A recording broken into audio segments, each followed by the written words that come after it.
Bucket list.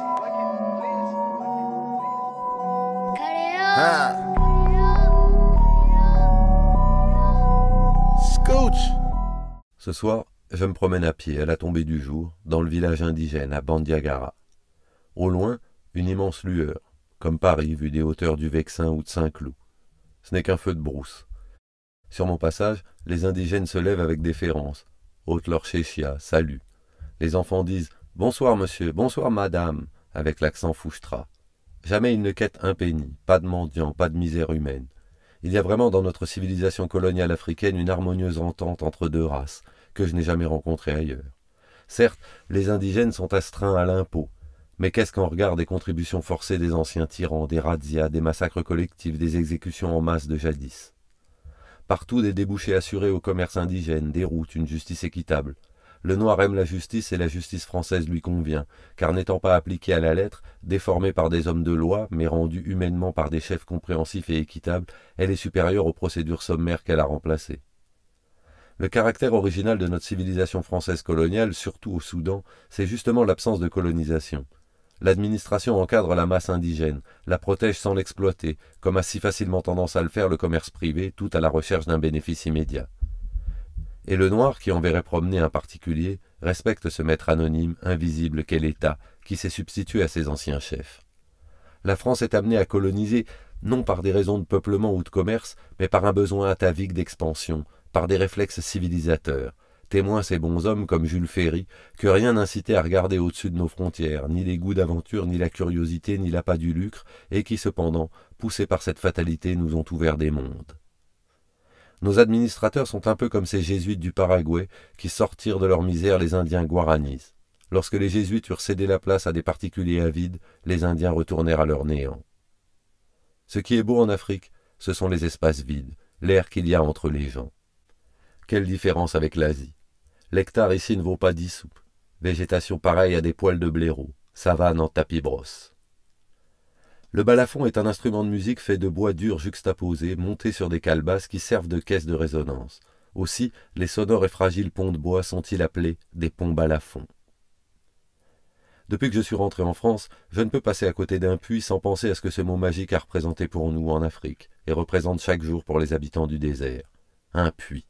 En Europe, qui regarde jamais un puits? On m'a signalé, près de Sikasso, de beaux tam-tams de nuit dansés autour d'un foyer par la corporation des mangeurs de feu.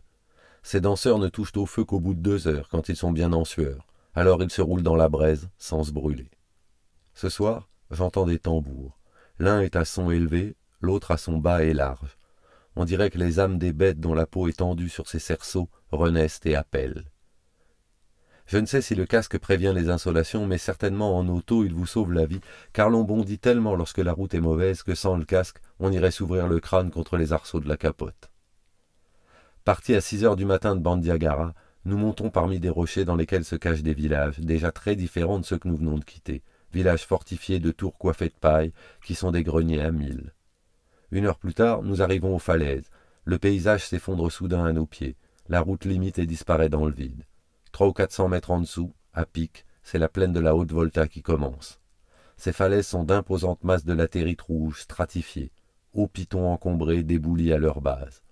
On descend nos voitures au bout de cordes que retiennent de toute leur force 40 habés, magnifiques sauvages très noirs aux incisives limées, nus, coiffés seulement d'un bandeau de coquillages blancs, qui ajoutent à leur saine et splendide beauté d'athlètes des montagnes.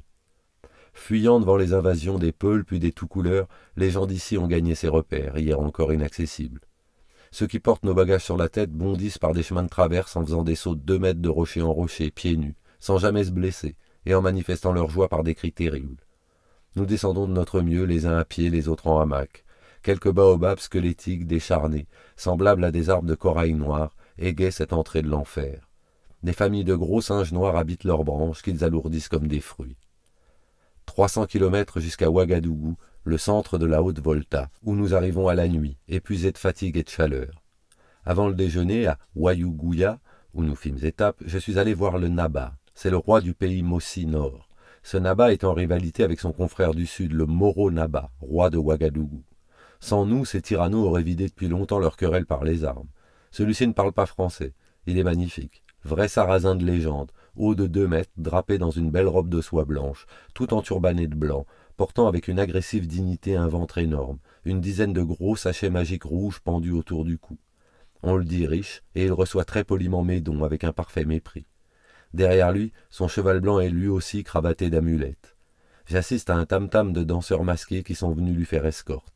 6 très beaux masques blancs, coupés en 2 par une crémaillère, pareils à des casques grecs du temps des Atrides, surmontés d'une haute et unique corne d'1,50 m. Je m'en fais facilement céder 2 car c'est l'époque des impôts et les indigènes ont besoin d'argent. Lorsque le chef du tambour arrête le danseur dont j'ai choisi le masque, on le lui ôte brutalement et la bête mystérieuse, l'être magique qui dansait, n'est plus soudain qu'un pauvre nègre en sueur, épuisé par l'effort et qui, aveuglé par l'éclat de midi, sort de la nuit de son masque comme d'un sanctuaire. Ces masques sur la tête de ces hommes prenaient leur sens, rutilés de leur ton de terre rouge séché, de kaolin, dans ce tintamarre, ce soleil, cette poussière. Maintenant, dans mes mains, leur vie est finie, ils sont devenus des objets d'art. Toujours des greniers à 1000 en forme de tour. On y pénètre par le haut, à l'aide d'une échelle. Ce pilotis de branchage met les céréales à l'abri des rongeurs et des termites. Curieuse serrure de bois. Ce Naba me fait penser aux anciens rois nègres, aux roitelets du Sénégal du XVIIe ou du XVIIIe siècle. N'est-il pas pareil à ce petit braque que décrit ainsi là-bas? Tout l'habit et le baudrier étaient parsemés de gris-gris enveloppés fort proprement dans du drap écarlate, du maroquin rouge ou des peaux de bêtes sauvages. Fin de citation. De là-bas encore ce récit d'audience d'un roi nègre. Les pagnes dont son habit était composé avaient un si grand nombre de plis qu'il suffisait pour se faire un coussin pour s'asseoir. Il portait sur son estomac un macaron ou étui de maroquin rouge dans lequel était son alcoran. Il avait des éperons qu'on lui ôta lorsqu'il entra dans la barque, et se coucha familièrement sur le lit du directeur de la Compagnie du Sénégal, prit le chapeau de celui-ci qui avait un bord d'or avec un plumet blanc, le mit sur sa tête et demanda à ses gens si le chapeau lui convenait mieux que son bonnet, qu'il pria le général de mettre sur sa tête. Fin de citation. À Ouagadougou, quelle surprise! De la glace. Je n'en avais pas vu depuis tant de jours. Un glaçon. L'expression marseillaise est d'usage colonial. Nos broussards méprisent la glace qu'ils accusent de donner 1000 maladies. En Amérique du Nord et sous les tropiques américains, au contraire, la glace est tout. Pas de santé, de chirurgie, de cuisine saine sans glace. La glace apaise la fièvre, empêche les fermentations intestinales, prévient cette pourriture rapide, continuelle de tous les organismes vivants dans les pays chauds. Bref, se consomme comme dans les pays froids le charbon. Des négresses ratissent leurs houppes devant leur porte avec un peigne de fer. Travail difficile dans la toison crépue, d'ailleurs souvent collée avec de la bouse, de la glaise ou ornée de coquillages. Nous voici en plein fétichisme. À l'entrée des villages, les arbres consacrés portent des haillons, des os, des bouquets séchés dans leurs branches. J'ai dit combien j'admirais ces bracelets de marbre noir que portent les indigènes. L'un d'eux accepte de me vendre le sien 10 francs, ce qui est assez rare, car le primitif n'aime pas se défaire d'objets lui ayant appartenu, de peur que l'on ne s'en serve pour des pratiques magiques, des envoûtements dont il serait la victime. Ce bracelet refuse de passer le coude. Attiré par le gain, tout le village tire sur le bras du malheureux. Je dois intervenir énergiquement pour empêcher qu'on ne le lui arrache.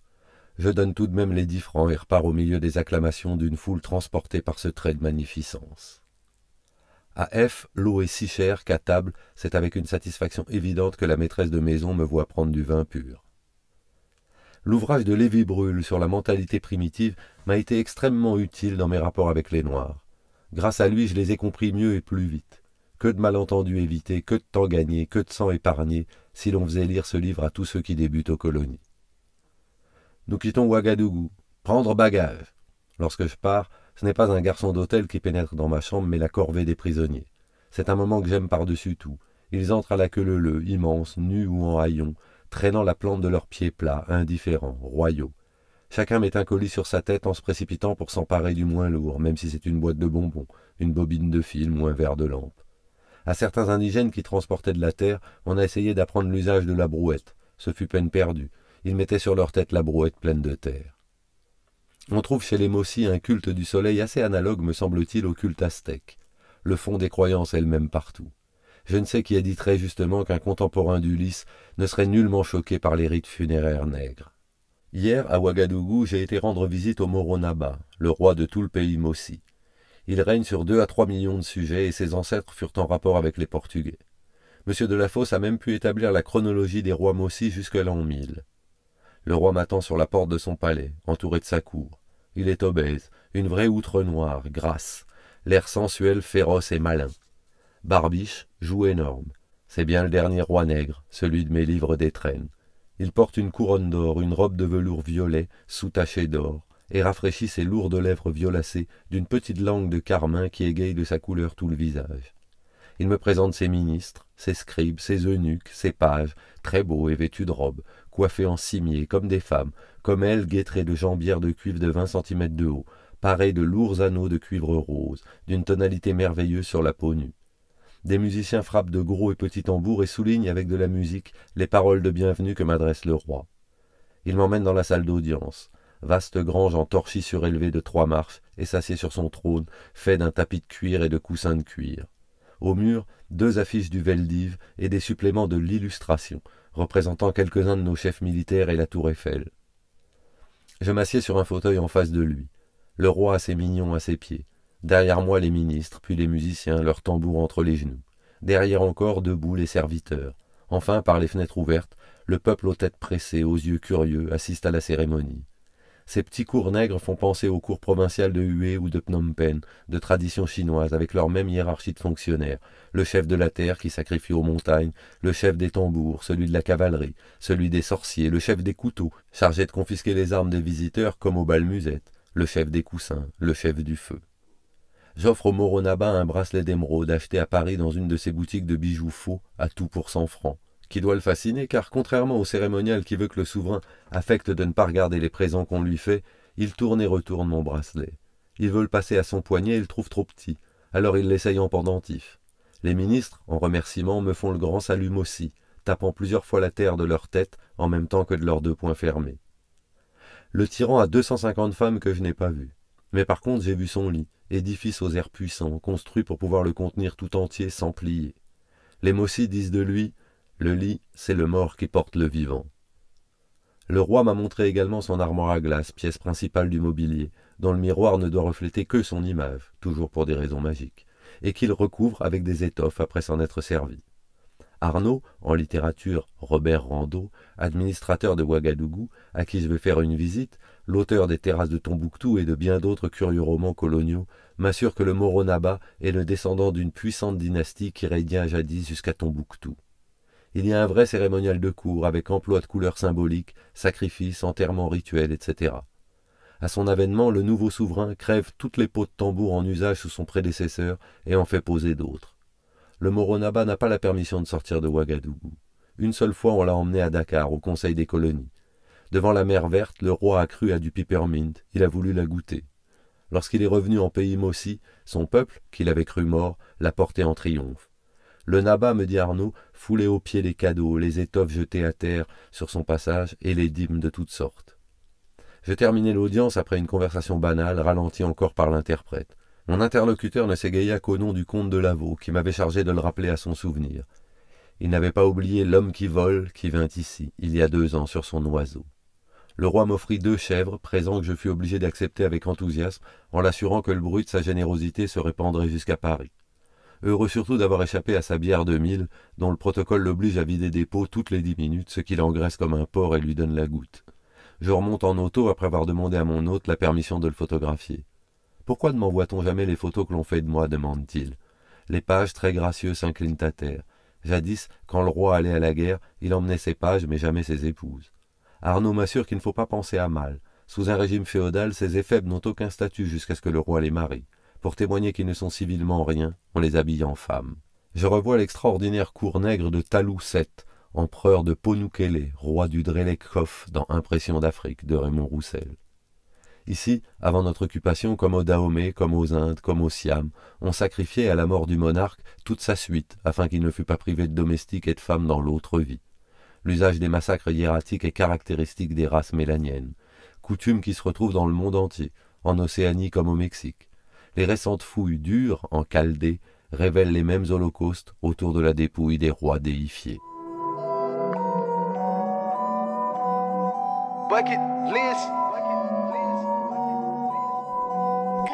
Huh.